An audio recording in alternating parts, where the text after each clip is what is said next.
ఉన్న బంగారాన్ని విడిపించి ఆ రోజు ఆన్లైన్ రేటుకే మేము కొంటాం. Sharma gold company. నమస్తే, మీరు చూస్తుంది సుమన్ టీవీ. నేను మీ కీర్తి. నాతో పాటు ఉన్నారు ప్రముఖ ఆధ్యాత్మికవేత్త అనంతలక్ష్మి అమ్మ గారు. నమస్తే అమ్మా. నమస్తే అమ్మా. అమ్మ, లడ్డుకి సంబంధించిన వివాదాస్పద వ్యాఖ్యలు, రకరకాల టాపిక్స్ మీద మనం వింటున్నాం. లడ్డు అంటే తిరుపతి లడ్డు అనేనా? తిరుపతి లడ్డు గురించి అమ్మ. అంటే ప్రసాదం అంటేనే తిరుపతి లడ్డు ఏమో అన్నంతగా మనం ఎప్పుడు ఎక్కడ ఏ ప్లేస్ లో ఉన్నా ముందు ఆ చెప్పులు కూడా వదిలేసి మంచిగా మొక్కి తీసుకుంటాం. అందులో అసలు నిజంగా అందులో అవకతవకలు జరిగాయా జరగలేదా నాకు సెకండరీ టాపిక్. అసలు పీపుల్స్ బిలీవ్ కదా, ఒక నమ్మకం, ఒక సెంటిమెంట్. స్పెషల్గా తిరుపతి వెంకన్న లడ్డు ప్రసాదం అయినా, ఆయన దర్శనం అయినా. సో దీని మీద మీరేం చెప్తారా అని నాకు వినాలని. How do you see the whole story? అవకతవకలు జరిగాయా లేదా అనే దాని గురించి ఎలాగూ ల్యాబ్ రిపోర్ట్స్ అవి తెలియచెప్తాయి.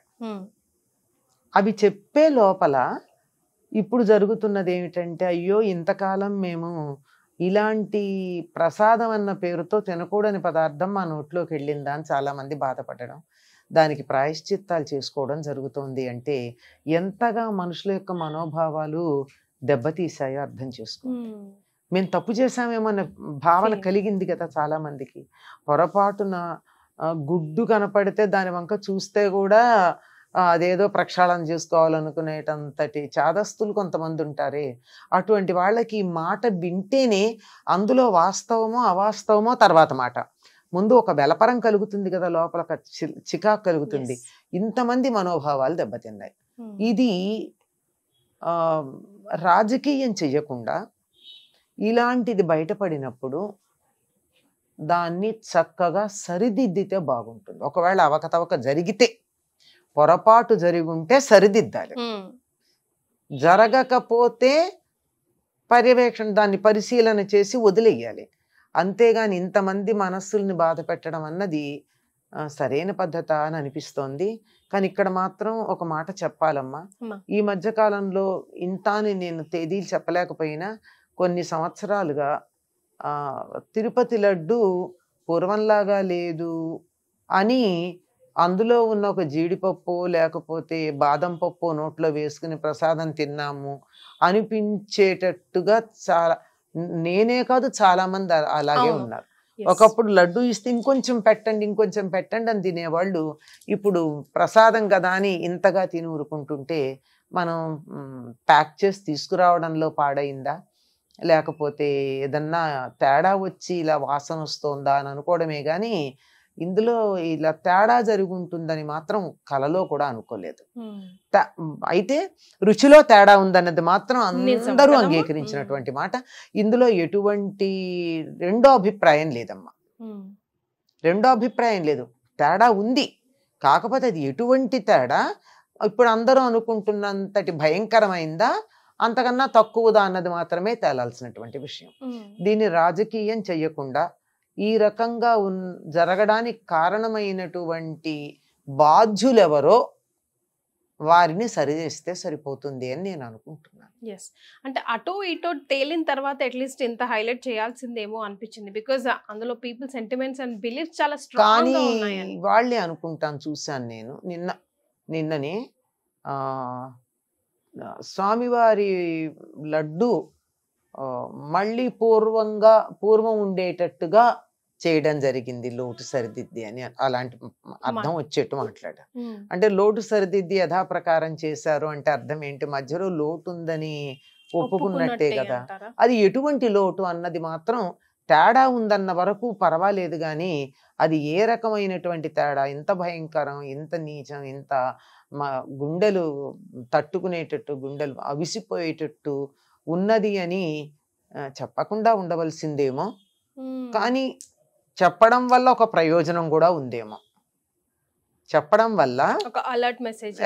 ఎందుకంటే ఇంక నుంచి ఇంతగా అటువంటి దుర్మార్గానికి పాల్పడకుండా జాగ్రత్తగా ఉంటారు. ఇంత భయంకరంగా జరిగిందనేటప్పటికీ బాధ్యులైనటువంటి వారి మీద భక్తులందరికీ ఆగ్రహం కలుగుతుంది కదమ్మా. దేవుణ్ణి తిడితే కూడా ఊరుకుంటాడు కానీ తన భక్తుడికి అపచారం చేస్తే భగవంతుడు ఊరుకోడు. ఇంతమంది భక్తుల మనోభావాలు దెబ్బతిన్నాయి అంటే అది బాధ్యులైనటువంటి వారికి ఎవరు అని నేను చెప్పట్లేదు, బాధ్యులు, ఈ భావం కలిగించిన వాళ్ళ, నిజంగా చేసిన వాళ్ళ, ఎవరన్నా అయి ఉండొచ్చు. ఇంతమంది మనోభావాలు దెబ్బతినడానికి కారణమైనటువంటి వారికి ప్రభావం చూపించకుండా ఉంటుందని మాత్రం నేను అనుకోను. ఎందుకంటే భగవంతుడు ఎప్పుడు ఆయన తిడితే ప్రపంచంలో ఉన్నటువంటి అన్ని భాషల్లో ఉన్న అన్ని పదాలు కూడా చెడ్డవి మంచివి అని కాదు, అన్నీ కూడా భగవంతుడికి కీర్తనగానే సరిపోతాయి సరిగ్గా అర్థం చేస్తే. అందువల్ల ఆయన్ని తిట్టారు అంటే అది పొగడ్తగానే తీసుకోగలడు ఆయన. కానీ భక్తుడిని బాధ పెడితే మాత్రం ఊరుకోడమ్మా. భక్తుల మనోభావాలు దెబ్బతిన్నాయంటే మాత్రం భగవంతుడి కోపం రాక తప్పదు. అమ్మ, అంటే తిరుపతి వెంకన్నయ్య లెక్కలు తేలుస్తారు, సంతకం పెడతారు ఆ రోజు లెక్కల మీద, అట్లా రకరకాల మాటలు ఆయన సంతకం పెడతారా? రకరకాల మాటలు మనం తిరుపతి కావాలంటేనమ్మా నేను కూడా ఏదన్నా చెప్పేస్తే, నేను కొన్నిసార్లు మాట్లాడున్నాను, నేను మాట్లాడితే బాగానే ఉందని అనుకునే వాళ్ళు ఉంటారు కనుక నేను ఏదో ఒకటి చెప్పేసి అందరూ నమ్మేస్తే అది నిజం అవ్వదు కదమ్మా. నేను అంటున్నాను ఏంటంటే హిజ్ లైక్ మన కలియుగ ప్రత్యక్ష దైవం కదమ్మా. సో ఆయన లెక్కలు ఇక్కడే తేల్చేస్తారంటారు కదా, మరి ఆయన విషయంలో అంత నిర్లక్ష్యం వహిస్తారా? లడ్డు విషయంలోనే కాదు, ఇంకా మిగతా విషయంలో కూడా అలాంటి అవకతవకలు ఏవో జరిగాయి అని చెప్పి అంటుంటారు. స్పెషల్ గా తిరుపతి లడ్డుకి సంబంధించి ఆ ప్రోటోకాలే చాలా డిఫరెంట్ గా ఉంటుంది అక్కడ. అది పేటెంట్ అమ్మా, తిరుపతి లడ్డు పేటెంట్. ఆ టేస్ట్ ఇంకా ప్రపంచంలో ఏ స్వీట్ కి రాదు. దాన్ని చేసే పద్ధతి, దాంట్లో వేసి ఇంగ్రీడియంట్స్, దాని కొలతలు, ఎంత జీడిపప్పు వేయాలి, ఎన్ని కిస్మిస్లు వేయాలి, ఎంత మిశ్రి అంటే పటికి బెల్లం వేయాలి, ఎంత బాదం పప్పు వేయాలి, ఎటువంటి శనగపిండి వాడాలి, ఎటువంటి నెయ్యి వాడాలి, అందులో ఎంత పచ్చకర్పూరం వేయాలి, ఎన్ని యాలకులు వేయాలి, దానికంతా ఒక లెక్క ఉంది. తర్వాత లెక్క ప్రకారం చేస్తే కూడా రుచి రాదమ్మా. చేసే ప్రాసెస్లో కూడా ఎప్పుడు ఏది యాడ్ చేస్తే రుచి ఉంటుంది, దానికి ఒక పద్ధతి ఉంది. ఆ పద్ధతి ప్రకారమే చేసి దానికి ఒక పేటెంట్ ఉంది. ఆ పేటెంట్కి ఒక నంబర్ కూడా ఉంది. అంచేత అలా ఇంకొకళ్ళు చేసే అవకాశం కూడా లేదు. కానీ అక్కడ కూడా ఒకప్పుడు అక్రమాలు జరిగాయని బయట పెట్టిన వాళ్ళు ఉన్నారు. ఎట్లా అంటే దాన్ని కనుక్కున్న వాళ్ళు కూడా ఎట్లాగంటే అక్కడ చేసినటువంటి 1000 లడ్డూలకి అక్కడ 1000 ఉండేవి, బయట వేరే అమ్మేవాళ్ళు. ఏమిటి అట్లా వచ్చింది అంటే ఈ వస్తువు తీసుకునేటప్పుడు కొంచెం ఎక్కువ తీసుకునేవారట. ఇప్పుడు 1000 లడ్డూలకి ఎంత తీసుకోవాలో ఆ లెక్క తీసుకుని కొంచెం ఎక్స్ట్రా తీసుకుని ఇంకో 10 లడ్డూలు పక్కన చేసుకునేవారు.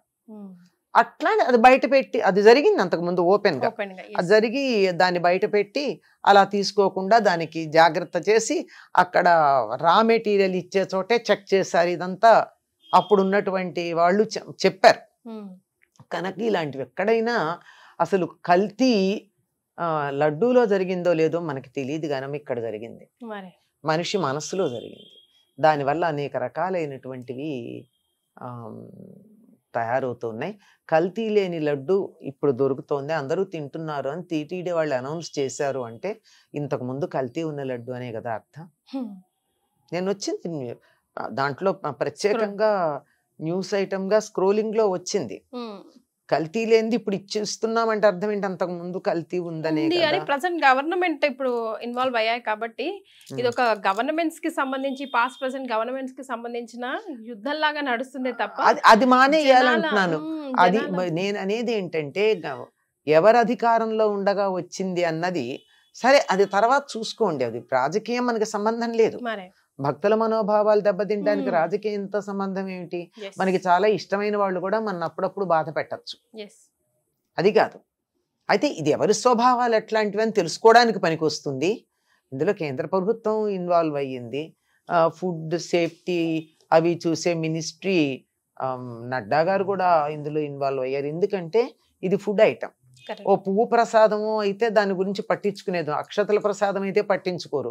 ఇది తినడం కదా వచ్చేది, ఫుడ్ సేఫ్టీ చూడాలి కదా. అందువల్ల నడ్డా గారు కూడా ఇన్వాల్వ్ అయ్యి దాని రిపోర్ట్స్ పంపమన్నారు. అప్పటి వరకు ఎవరు మాట్లాడడానికి లేదు. కాకపోతే ఒకళ్ళు లాజికల్ గా ఆలోచించినటువంటి వాళ్ళు చెప్పే మాట ఏమిటంటే 319 లేదా 20 రూపాయలకు ఆవు నెయ్యి కిలో ఎలా దొరుకుతుందమ్మా? అదే క్వశ్చన్ మార్క్. అది అక్కడే కాదు, ఇప్పుడు మనం తీసుకునేటటువంటి నెయ్యి కూడా స్వచ్ఛమైనది కాదంటారు. కాదమ్మా, అది నెయ్యి అనుకుని మనం వేసుకోవడమే తప్ప అది స్వచ్ఛమైనటువంటి నెయ్యి అయ్యే అవకాశం తక్కువ. ఎందుకంటే చాలా వరకు ఏం చేస్తున్నారు, నెయ్యిలో వనస్పతి కల్తీ చేస్తారు. వనస్పతి కల్తీ చేస్తే ఇంత మనోభావాలు దెబ్బతినవు. అట్లీస్ట్ సేఫర్ సైడ్ అనుకోవచ్చు. Safer side. ఏదేమైనా కలియుగ ప్రత్యక్ష దైవం వెంకన్న అని మనం అందరం నమ్ముతామమ్మా. కలియుగ దైవం దగ్గర కల్తీ మొదలైందంటే ప్రపంచంలో ఎక్కడ ఉండదమ్మా. అది ఇక్కడ మనసులో ఉంది.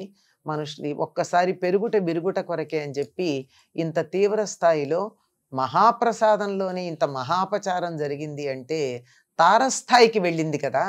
అంచేత పెరిగింది, ఇక విరగాలి, తరగాలి, మనం అందరం హాయిగా ఉండాలి అని కోరుకుంటాం. అది మళ్ళీ కూడా ఆయన్నే కోరుకోవాలి. ఇంకెవరిని కోరుకుంటాం. అంతేనమ్మా. Thank you so much for joining అమ్మా. నమస్తే అమ్మా.